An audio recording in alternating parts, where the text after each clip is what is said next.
নবী করিম সাল্লাল্লাহু আলাইহি সাল্লাম বলেছেন, আফশুস সালাম ওয়া আতইমুত তুআম ওয়া সাল্লু আন-নাসু বিন-নিয়াম তাদখুলুল জান্নাতা বিস-সালাম। তিনটি কথা। কয়টি কথা শুনতেছেন আপনারা? এক নম্বর হচ্ছে সালাম বিনিময় করো বেশি করে। রাসূলুল্লাহ বলছেন, একটা গাছের এপাশে বসে দেখা হয়েছিল, সালাম দাও, গাছটা ঘুরে আসছে, লোকটা আবার সালাম দাও। আমাদের দেশে অভ্যাস নাই। সব বসেরা চায় আমার অধীনস্থ লোকেরা আমারে সালাম দিক। রাসূলুল্লাহ তার স্ত্রীকে সালাম দিতেন। এমনকি রাস্তা দিয়ে যাওয়ার সময় বাচ্চা পোলাপান খেলাধুলা করছে, তাদেরকে তিনি সালাম দিতেন। আমরা কি দেই? আমরা দেই না। হুজুররা মনে করেন মুরিদরা আমারে দেবে, মন্ত্রী মনে করে অন্যরা আমারে দেবে, এসপি মনে করে পুলিশ আমারে দেবে।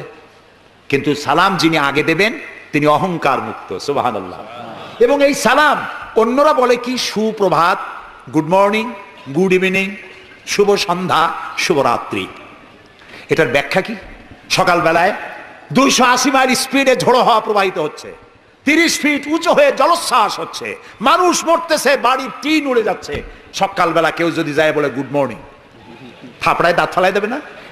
বেটা, এর চাইতে ব্যাড মর্নিং তো কখনো আসে নাই। রাতের বেলায় মা মারা গেছে, তার বাড়ি গিয়ে বলছে গুড নাইট। কেমন লাগবে কোন?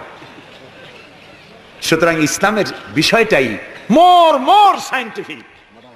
সুখে দুঃখে, বিপদে আপদে, সুখে শান্তিতে, রাতে দিনে, সকালে সন্ধ্যায় যখন দেখা হচ্ছে একজন আরেকজনকে সালাম, আসসালামু আলাইকুম। পয়সা লাগতেছে? কথা না কইলে বুঝবো কি? বিনা পয়সায় আল্লাহ তোমার উপরে শান্তি দিক, রহমত দিক। আপনি আরো বেশি করে কোন ওয়ালাইকুম আসসালাম ওয়া রাহমাতুল্লাহি ওয়া বারাকাতুহু ওয়া মাগফিরাতুহু। তারপরে কি করে? হাত দেন। কিছু কিছু লোক আছে হাত মুঠে ছোঁয়ায়, সবটা দিতে চায় না। আবার হাতটা দিয়া এরকম ঝাঁকি ঝাঁকি করে, মনে করে যত ঝাঁকি তত নেকি। এটা কিন্তু একটা পাগলামি। জি, আপনি হাত নাচান কেন? ধরে রাখেন আর বলবেন ইয়াগফিরুল্লাহু লি ওয়া লাকুম। আল্লাহ তোমারও শান্তি দিক, আমারও শান্তি দিক। আল্লাহ তোমারও মাফ করুক, আমারও মাফ করুক। সুবহানাল্লাহ। সালাম দাও বেশি করে। কে বলতেছেন? আল্লাহ রাসূল। বাড়িতে যেয়ে সালাম দেবেন, বউরে সালাম দেবেন। আপনার স্ত্রী আপনার কৃতদাসী নয়, আপনার সমান অধিকার তা।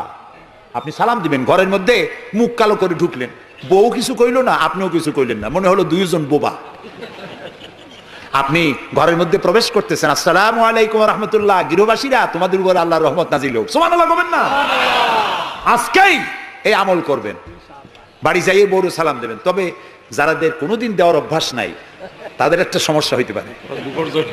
হঠাৎ করে সালাম দিলে বউ মনে করবে কপালে দুঃখ আছে বুঝে আছে, একটু বুঝাই বলে নেবেন। তবে আজকের থেকে সালাম শুরু হবে, ঠিক আছে না ভাই? আজকের থেকে শুরু হবে। বাচ্চাকে বাড়ি থেকে বিদায় করছেন, স্কুলে যাচ্ছে, মা বাবা শিখায় বাই বাই, টাটা, যাই যাই, খাই খাই। একটা কথা হইলো? বাচ্চা বিদায় হচ্ছে, বাচ্চার মাথায় হাত দিয়া বলেন ফি আমানিল্লাহ, তোমারে আমি আল্লাহর আমানতে ছেড়ে দিলাম। সুবহানাল্লাহ। কিসের বাই বাই টাই টাই? আমরা মুসলমান, এই মুসলিম ট্র্যাডিশন, মুসলিম কালচার বাঁচায় রাখতে হবে যে কোনো মূল্যে। ছেলেদের নাম রাখতে গিয়ে মন্টু, বল্টু, সেন্টু, ডবলু, আকাশ খাতুন, বাতাস বেগম, একটা নাম হইল? আচ্ছা ভাই, আপনি লক্ষ্য করেন তো, পৃথিবীতে কোন ইতিহাস সৃষ্টিকারী মানুষ বল্টু আর মন্টু জাতীয় নাম আছে? পৃথিবীর কোন আলেম, হজরত মাওলানা বল্টু সাহেব এখন ওয়াজ করবেন? এই যে মাজার দেখতে পান, ইনি হচ্ছেন হজরত পীরে বুজুর্গ খানানে খানান সিরাজুস সালিকিন মিসবাহুল আরিফিন হজরত মাওলানা সেন্টু রহমতুল্লাহ আলাইহির মাজার আছে? এরকম নাই। আপনি নাম যত খারাপ রাখবেন, আপনার সন্তান গুন্ডা হবে, বদমাশ হবে, চাঁদাবাজ হবে, জিনাকার হবে। নাম রাখবেন মুসলমানি নাম, ভালো ভালো নাম, আরবি নাম। আলেমদের কাছে জিজ্ঞাসা করে নাম রাখবেন যে এই নামটা কি রাখবো আর নামের অর্থটা কি। আন্দাজে আবার নাম রেখেন না। কুয়েতে এয়ারপোর্টে একদিন বাংলাদেশের একজনের পাসপোর্ট দেখে পুলিশেরা হাসাহাসি করতেছে। কারণ কি? কারণ হলো পাসপোর্টধারী যিনি, তার নাম হলো জামাল মিয়া, আর পিতার নাম হলো তরিক মিয়া। জামাল শব্দের অর্থ হচ্ছে উট, আর জামাল মিমে আলেফ দিয়ে যদি হয় তাহলে হয় সৌন্দর্য। এখন জামাল মানে উট, মিয়া মানে 100, ওর নাম 100 উট। আর তরিক মানে রাস্তা, মিয়া মানে 100, ওর নাম 100 উট আর ওর বাপের নাম 100 রাস্তা। 100 রাস্তার ছেলে 100 উট। তা খালি আরবি রাখলে তো হবে না, নামে আরবির অর্থ কি? জি, অর্থবোধক নাম রাখতে হবে। তাহলে আমি বলতেছিলাম রাসূলুল্লাহর হাদিস, প্রথমে দিবেন সালাম, আফশুস সালাম ওয়া আতইমুত তুআম, গরিব মিসকিনদেরকে দাওয়াত করে খাওয়াবেন, বন্ধু বান্ধবদের দাওয়াত দিয়ে খাওয়াবেন। খাওয়া খাওয়াইতে কিন্তু মহব্বত বাড়ে, চক্ষু লজ্জার সৃষ্টি হয়। খালি অপরের পয়সা দিয়ে রিক্সায় চড়বেন, রিক্সায় দুইজন উঠলো, একজন নামে হেঁটে চলে গেল, একসাথে দুইজনে খাইলো, আর একজনে খেলাল করতে করতে বাইরে গেলো, পয়সাও দিল। এই চালাকি এক সময় ধরা পড়ে যায়। এই জন্য মানুষকে বাড়িতে দাওয়াত দিয়ে খাওয়ানো, রাসূলুল্লাহ বলেন দাওয়াত দিয়ে খাওয়াও। তাহাদ্দু তাহাব্বু, হাদিয়া দাও, মহব্বত বাড়বে। কারো অসুখ হয়েছে, তার বাড়িতে একটু আঙ্গুর নিয়ে যাও, একটু কমলা নিয়ে যাও। তোমার শত্রু যদি হয়, চক্ষু লজ্জার সৃষ্টি হয়ে যাবে। কান্নাহু ওয়ালিয়ুন হামিম, দেখা যাবে সে চরম দুশমন ছিল, সে তোমার বন্ধু হয়ে গেছে। সুবহানাল্লাহ বলেন না। ওয়াসাল্লু আন-নাসু বিন-নিয়াম। আর 3 নম্বরে, মানুষ যখন ঘুমায় থাকে তখন তুমি নামাজ পড়িও। কোন সময় কোন তো? ও, তাও তো আপনারা জানেন, মধ্যরাতের পরে যখন মানুষেরা ঘুমায় থাকে তখন তুমি নামাজ পড়িও। এ রাত্রে কেন? কারণ মানুষের কাছে সব থেকে বড় ভালোবাসার সত্তাকে বলেন আল্লাহ, তারপরে আল্লাহ রাসূল। এখন যাকে ভালোবাসি তার সাথে তো প্রেম করতে হবে।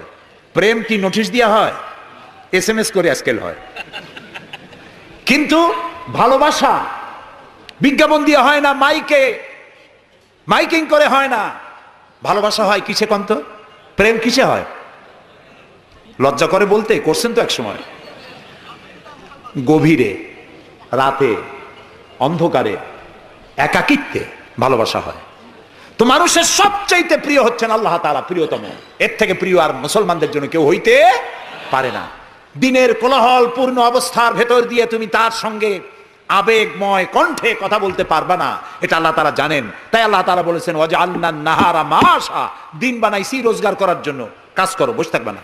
ফাইজা কুদিয়াতিস সালাত ফান্তাশিরু ফিল আরদ, নামাজ পড়া হয়ে গেছে, মসজিদে বসে থাকতে পারবে না।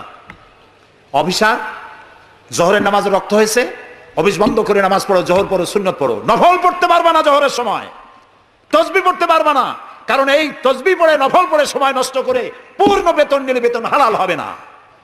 মেডিকেল নিয়ে সুস্থ মানুষ সেল্লা দিতে যাবা, পয়সা হারাম, নেক পয়সা হবে না, হালাল পয়সা কামাই দিতে হবে। সেল্লার নাম বললাম বলে তাবলিগী ভাইরা অসন্তুষ্ট হবেন না, একটা দৃষ্টান্ত দিলাম। আমি তাবলিগী ভাইদেরকে শ্রদ্ধা করি, সম্মান করি, তারাও দ্বীনের কাজ করছে। সুতরাং মসজিদের ভেতরে আপনি নামাজ পড়ে আল্লাহ তাআলা বলছেন কি শোনেন, ফরজ, ফাইজা কুদিয়াতিস সালাত ফান্তাশিরু ফিল আরদ, নামাজ পড়া হয়ে গেছে, বেরিয়ে যাও। কোথায় যাও? দুনিয়ায় যাও, হাটে যাও, বাজারে যাও, কলেজে যাও, কারখানায় যাও, আদালতে যাও, শিক্ষা প্রতিষ্ঠানে যাও, চাষ করতে যাও। যাই কি করো? আবতাগু মিন ফাদলিল্লাহ, আর আমার রিজিক, আমি যে তোমারে অনুগ্রহ করেছি, রিজিক দিয়েছি, ওই রিজিক তালাশ করে আনো। সুবহানাল্লাহ।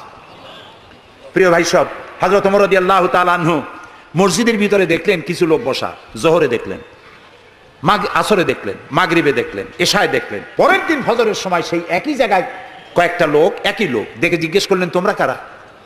বলল নাহনু মুতাওয়াক্কিলিন, আমরা আল্লাহর উপরে ভরসা করি এবং আল্লাহর উপরে ভরসা করে এখানে জিকির আজগার করি। খাও কি? কয় যে আমাদের এই জিকির আজগার দেখিয়া পাশের লোকেরা ভাত রাইন্দে আমাকে খাওয়ায়। রাসূলুল্লাহ বললেন তোমরা তো মুতাওয়াক্কিলুন, তোমরা তো অন্যের উপরে নির্ভরশীল, আল্লাহর উপরে তো নির্ভরশীল তোমরা নও। শোনো, আগামীকাল এই জোহরের নামাজের পর যদি তোমাদেরকে এখানে বসা দেখি, ব্যাট মেরে মসজিদ থেকে বের করে দেব। মসজিদে নির্দিষ্ট সময় নামাজ পড়তে আসবে, বাকি সময় কাজ করতে হবে মানুষের জন্য, নিজের জন্য, জনগণের জন্য, রাষ্ট্রের জন্য। এর নাম ইসলাম। এর নাম কি? ইসলাম। বাস্তবমুখী, বৈরাগ্য নয়। আপনি দিন কায়েমের জন্য, আল্লাহর বেশি জিকির আজগার করার জন্য জঙ্গলে যাবেন, লা রাহবানিয়াতা ফিল ইসলাম, ইসলামে বৈরাগ্যবাদকে সমর্থন করে না। কথা বুঝে আসছে? সুতরাং আপনি রাত্রি বেলায়, দিনের কোলাহলপূর্ণ সময়, আপনি আল্লাহর সাথে প্রেম করতে সময় পাচ্ছেন না। আল্লাহ তাআলা বলছেন ওয়াজআলনাল লাইলা লিবাসা ওয়াজআলনা নাওমাকুম সুবাতা, রাত্রে বানাইছি, রাত্রিকে বানাইছি শান্তির আচ্ছাদন। সুবহানাল্লাহ বলবেন না? রাত হলো শান্তির আচ্ছাদন। তীর্যক রৌদ্রের তীব্র প্রখারকে বন্ধ করে দিয়ে রাতের একটি অন্ধকারের চাদর দিয়ে, কালো চাদর দিয়ে পৃথিবীটাকে ঢেকে দিলাম। আর একটু শান্তির জন্য চাঁদ আর তারকার নামে কিছু ডিম লাইট জ্বালাই দিলাম। গভীর রাত্রে ওঠো, মানুষ যখন ঘুমায় তখন তুমি সেজদায় পড়ে কাঁদো। রাসূলুল্লাহ বলেছেন অনুশোচনা আর অনুতপ্তের এক ফোঁটা পানি নাকের অর্ধেক আসতে না আসতে আল্লাহ তাআলা ওই ক্রন্দনরত বান্দাকে মাফ করে দেন। সুবহানাল্লাহ। এই তিনটি কাজ যে করবে, কয়টা কাজ?